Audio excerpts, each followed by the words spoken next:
Bonjour à toutes et à tous et bienvenue sur la chaîne Les Bonheurs du Mercredi. Je vous retrouve aujourd'hui pour une vidéo tag. En effet, j'ai été taguée récemment par la chaîne Josie Coloris et, et pour le tag de Nono et ses amis. Et je me suis dit que j'allais le faire avec vous en vidéo. Alors, le tag a été créé. J'essaie de retrouver le créateur du tag. Je ne le retrouve pas comme ça. Ben, peut-être Nono, tout simplement. Voilà, mais je vous mettrai de toute façon en barre d'infos. Voilà, et donc il y a une quinzaine de questions et auxquelles on va répondre tout en faisant ce coloriage qui est issu du grand carré à table. Si vous n'avez pas vu ma vidéo sur les 10 livres à commencer en 2022, ce livre en fait partie. Je suis l'une des rares personnes à trouver que ce carré n'est pas mon carré préféré parce que je trouve les coloriages très chargés. C'est le style de Tracy de Souza, je trouve très beau, mais je suis plus à l'aise avec ce genre de coloriage. Il n'y a pas forcément trop de choses à colorier, tout simplement parce que voilà, pour moi Disney c'est vraiment détente et je ne veux pas me prendre la tête pendant des jours et des jours, même si ça finit toujours comme ça. Comment je colorie mes coloriages Disney? Je vous dis tout au début et après je réponds aux tags. En général, sauf quelques exceptions bien sûr, notamment les coloriages détaillés, mais quand c'est des coloriages tout simples comme ça, je prends des crayons aquarellables, les Derwent Intense, les Muséums, ce sont vraiment mes deux gammes favorites. Et puis, de temps en temps, je complète avec quelques Albrecht Dürer, mais j'en ai très peu. Voilà, mais c'est principalement ces deux teintes-là. Voilà, donc je me suis fait une sorte de micro-nuancier des couleurs que j'allais utiliser. Et puis, je vous propose de colorier. Et puis en même temps, de faire ce tag. Voilà, alors j'en profite. Je vais prendre... Hop là, un petit chiffon parce que quand je vais aquareller, je vais avoir besoin d'avoir de quoi essuyer mon pinceau. Et puis, eh bien, nous sommes partis. La première question est, si tu devais garder une seule gamme de crayons de couleur, quelle serait cette gamme et pourquoi? Alors, je dois avouer que cette question m'a mise en difficulté. Dès que j'ai écouté le tag, je me suis dit, oh là là, mais je peux pas le faire, c'est trop dur comme question. Et puis, tout simplement parce que j'aime beaucoup de mes gammes, pas toutes mes gammes, mais beaucoup. J'aime notamment tout ce qui est aquarellable, j'aime pour tout ce qui est Disney. J'aime maintenant beaucoup les Prismacolor, les Luminance, les Holbein, voilà. Donc, mais je veux quand même jouer le jeu, donc j'ai pris le temps de la réflexion. J'ai éliminé tout ce qui est aquarella parce que je trouve que quand il y a beaucoup de petits détails, eh bien, le matériel aquarellable n'est pas le plus indiqué, je trouve. Voilà, je trouve que les crayons de couleur arrivent à mieux gérer les détails. J'ai également enlevé les Holbein et les Prismacolor parce que ce sont des gammes de crayons qui sont à l'étranger et du coup il est difficile d'avoir du réassort. Donc il me reste les Luminance et les Polychromos. Les Polychromos sont ma première gamme. J'ai commencé avec eux, mais ce sont des crayons de couleur où on prend beaucoup de temps pour colorier. Il faut énormément de couches.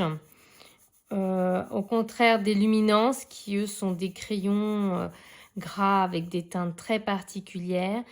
Ce qui va faire pencher la balance vers les polychromos, c'est la facilité qu'il y a à trouver du réassort. Que ce soit Rougier et Play, le Géant des Beaux-Arts, Cultura. Vous rentrez dans n'importe quel magasin qui vend un tant soit peu des crayons de couleur, vous trouvez toujours des polychromos.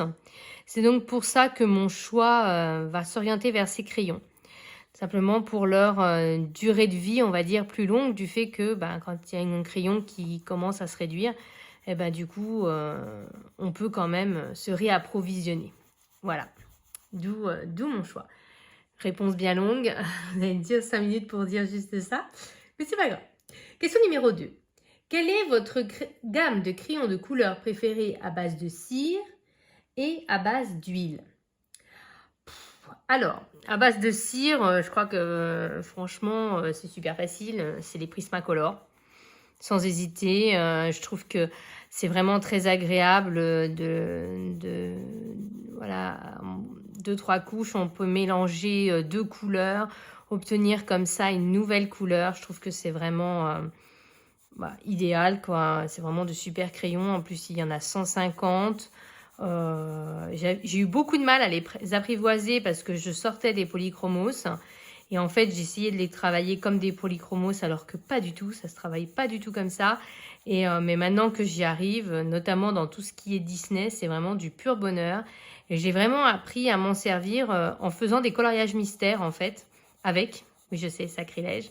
Et en fait, c'est là que j'ai compris à quel point ils étaient gras, à quel point il suffisait simplement de mélanger les pigments pour arriver à obtenir de super effets. Donc c'est sans hésiter ma gamme préférée à base de cire.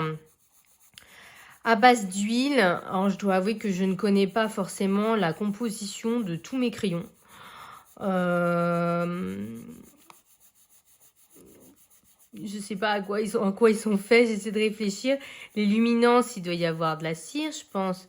Je sais que les Posca, c'est vraiment un mélange de cire et d'huile. C'est marqué dessus.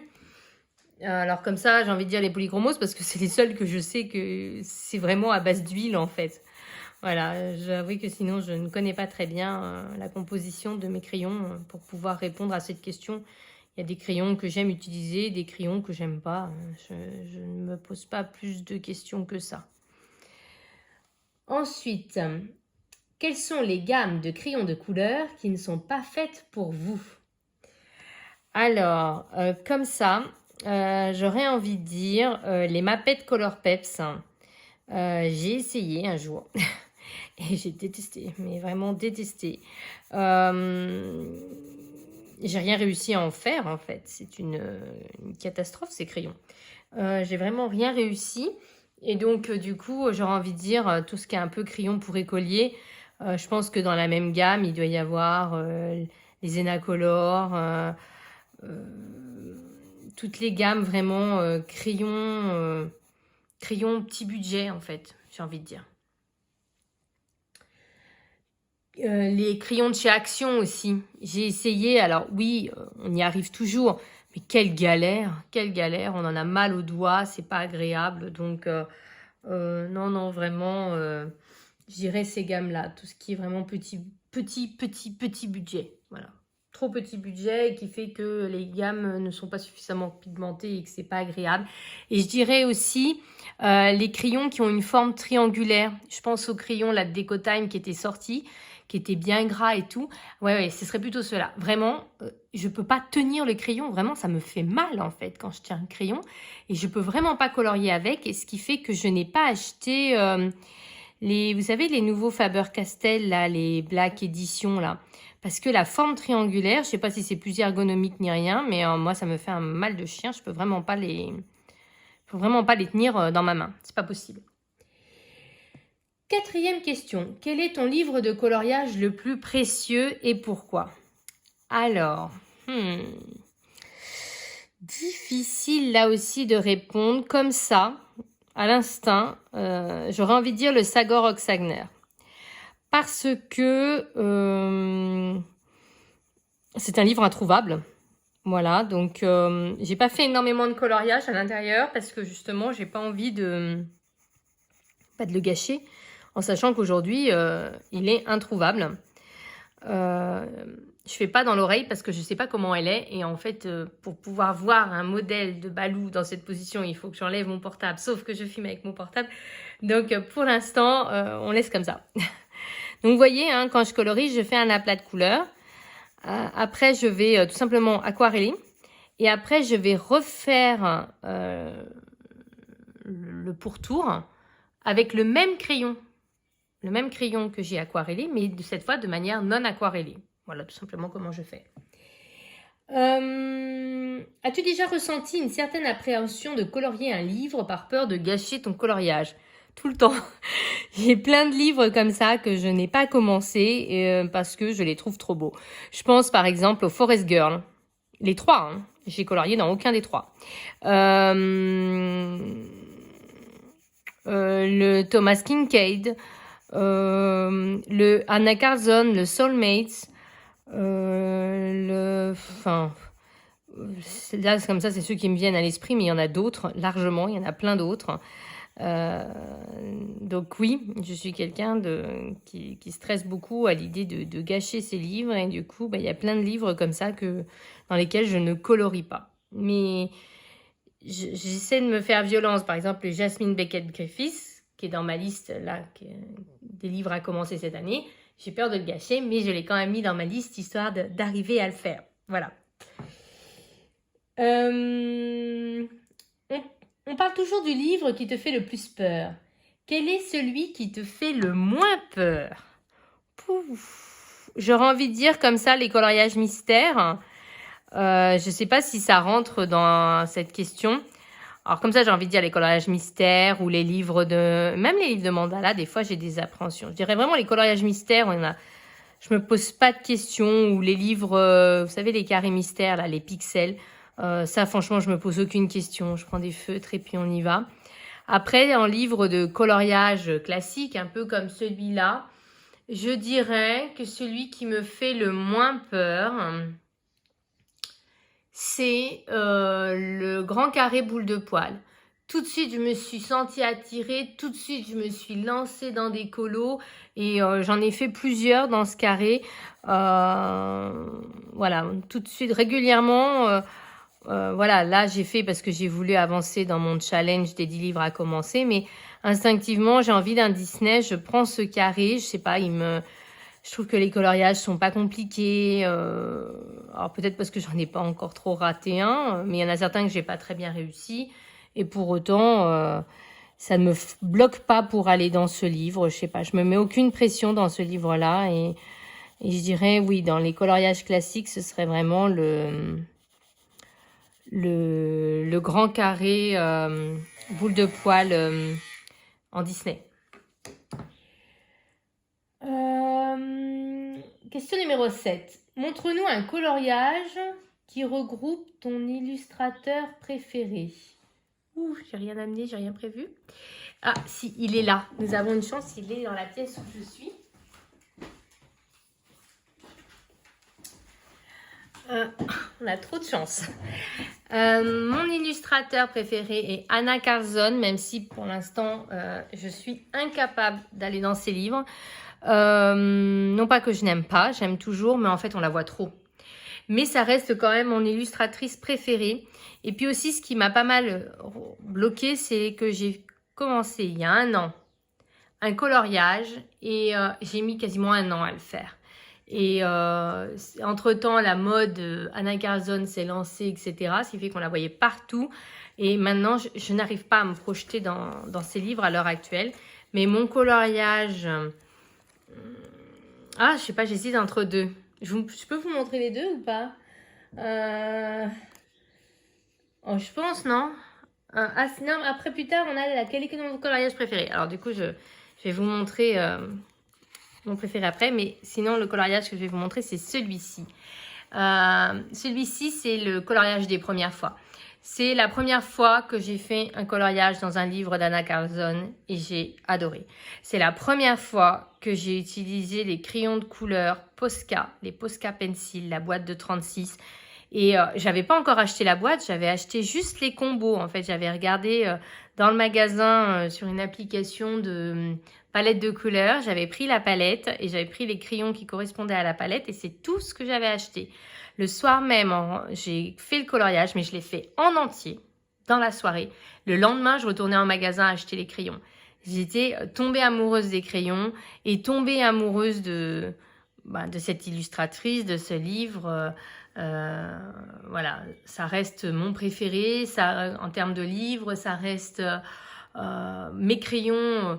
Je vous ai pas mis dans mes crayons préférés à base de cire, etc., parce qu'il n'y a que 36 teintes, mais ça fait partie Si je devais dire ma gamme préférée entre toutes, c'est quand même les Posca Pencil, même si je ne pourrais pas garder que cette gamme du fait du manque de crayons. Mais voilà, ce coloriage-là, pour moi, c'est tout ce qui fait la beauté d'Anna Carlson. C'est un coloriage pas compliqué, qu'on peut faire en une soirée, avec peu de couleurs, et le rendu est quand même sympa. Voilà. Donc, j'espère avoir bien répondu à la question, parce que je suis pas sûre d'avoir très bien compris sinon.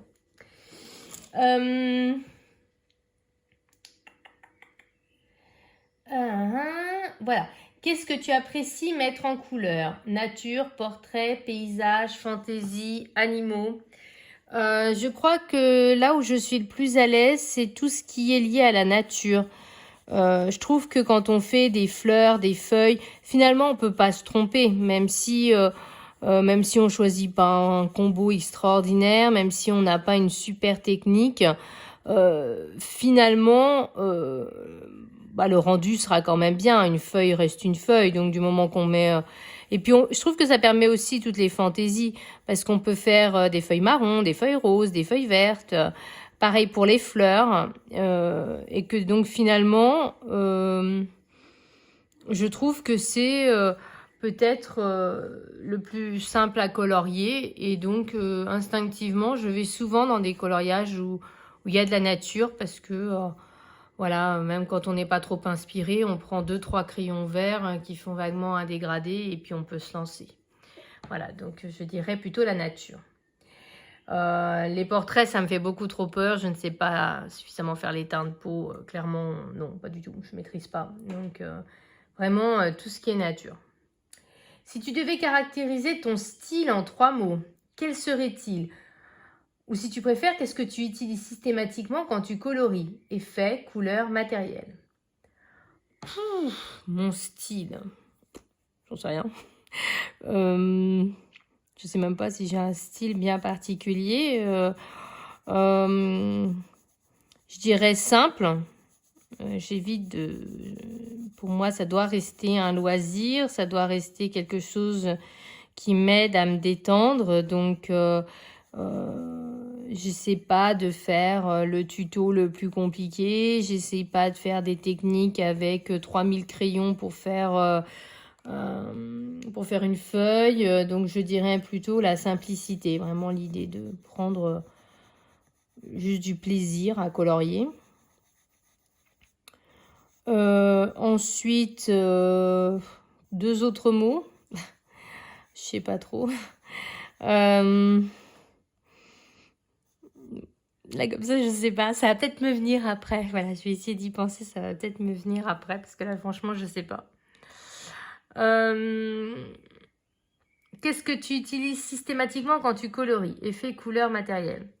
Alors, déjà, en matériel, ce que j'utilise systématiquement, c'est mon DAL 133.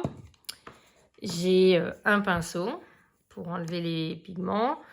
J'ai une gomme, la gomme Derwent, la fine. Après, si j'utilise du matériel aquarellable, bien entendu, j'ai un pinceau et un chiffon pour essuyer le pinceau. Bon, ça, j'ai pas systématiquement. Vous voyez, tout à l'heure, je m'en suis mis sur la main parce que j'avais la flemme de me relever chercher un papier, un sopalin ou un chiffon. Les effets, je dirais les coloriages Disney, 90% du temps, je les fais avec du matériel aquarellable. Après, ma technique pour les dégrader, c'est plutôt partir de la couleur la plus foncée pour aller vers la plus claire. Mes couleurs, là franchement, tout ce qui est Disney, je vais essayer de respecter au maximum. Quand c'est du hors Disney, j'aime beaucoup utiliser les roses. Je fais souvent des fleurs roses ou roses violettes. Voilà, je reste assez dans ces teintes-là. Je ne sais pas si ça répond à la question. Et essayons de retrouver des adjectifs pour me qualifier mon style. Donc, on avait dit simple. Simple. C'est super dur.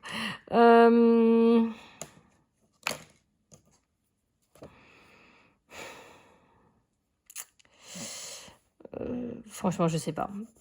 Je sais pas répondre à cette question. Je mets mon joker. J'ai dit un mot sur 3. C'est déjà bien, je trouve. Donne-nous ton combo qui tue. J'en ai pas. D'abord, je ne note pas mes combos. Des fois, je note... en fait, je note si je commence quelque chose et que je finis pas. Je griffonne sur un post-it ou sur un petit bloc-notes le combo que j'ai commencé à utiliser. Mais en soi, je note pas que Balou, je vais toujours le faire comme ça, comme ça, comme ça. Que j'ai fait telle fleur avec tel combo. Non, je fais pas comme ça. Je fais vraiment à l'instinct du moment. Je choisis mon colo, la couleur où je vais faire tel ou tel motif. Et puis à ce moment-là, je regarde mon nuancier et puis je crée un combo comme ça à l'arrache sur un papier. Et puis voilà, tout simplement. Je n'ai pas du coup de combo qui tue. Désolée. Quel est ton coloriage préféré? Ah, voilà. Donc, mon coloriage préféré, c'était aussi dans le Daydream. C'est celui que j'ai failli vous montrer tout à l'heure, mais c'est celui que j'ai mis plus d'1 an à faire, en fait. Il a une histoire un peu particulière. On va essayer d'en mettre la main. Ah, il est peut-être pas dans ce livre-là. Non, c'est pas dans le Daydreams.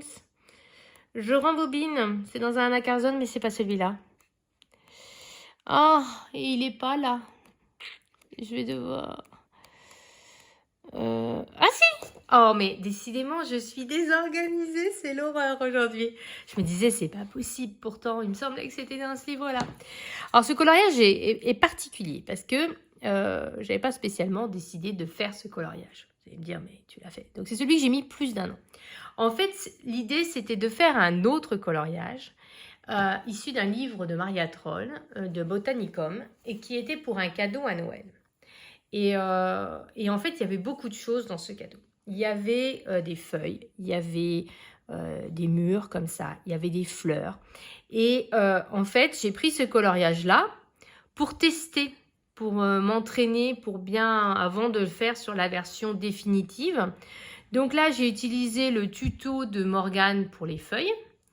Pour les fleurs, j'ai utilisé un tuto aussi. Par contre, je suis désolée, mais vraiment, je ne me rappelle plus. Si j'arrive à le retrouver, je le mettrai en barre d'infos. Mais là, comme ça, je ne m'en rappelle plus. Vraiment, désolée.